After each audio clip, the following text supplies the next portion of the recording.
അസ്സലാമു അലൈക്കും വറഹ്മത്തുള്ളാഹി തആല വബറകാതുഹു. സ്വലാത്തുൽ ഫാത്തിഹ അത് വല്ലാത്ത ബർക്കത്താ. ഞാൻ എപ്പോഴും പറയുന്നത് കേൾക്കുന്ന കൂട്ടത്തിൽ റഹ്മത്തിന്റെ മലക്കിന് അള്ളാഹു ഇറക്കി തരും. ഒരു സഹോദരി വന്നിട്ടുണ്ട്, അള്ളാഹു ആഫിയത്തുള്ള ദീർഘായുസ്സ് അള്ളാഹു കൊടുക്കട്ടെ. എവിടെ നിങ്ങൾ സ്ഥലം? തിരൂര്. നിങ്ങളെ പേരെന്താ? ഹാജര. അള്ളാഹു ബർക്കത്ത് ചെയ്യട്ടെ. ഇവിടെ മുമ്പ് താനത്ത് വന്നിക്കണോ? എന്തിനാ? എന്ത് കാര്യങ്ങള്? വീട്ടില് പ്രശ്നങ്ങള് വളരെ പ്രയാസത്തിലായിരുന്നു. എത്ര കൊല്ലായി വിഷമം? 22 കൊല്ലം. വീട്ടിലെപ്പോഴും പ്രശ്ന, അടി പിടി കച്ചറ, തമ്മിൽ യോജിപ്പില്ല. അങ്ങനെ സലാത്തുൽ തങ്ങളെ കാണാൻ വന്നില്ല, സലാത്തുൽ ഫാത്തിഹ കേൾക്കാൻ പറഞ്ഞു.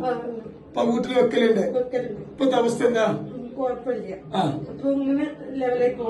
റാഹത്താണ്, വിഷമൊന്നുമില്ല, സന്തോഷാണ്. ഇപ്പൊ കുടുംബം വളരെ ഹാപ്പിയാണ്, സന്തോഷാണ്. ഇപ്പൊ കലഹങ്ങളൊന്നുമില്ല. അതാണ് സലാത്തുൽ ഫാത്തിഹ. ഇത് കേൾക്കുന്ന കൂട്ടുള്ള റഹ്മത്തിന്റെ മലക്കിനെ നിറക്കി തരും.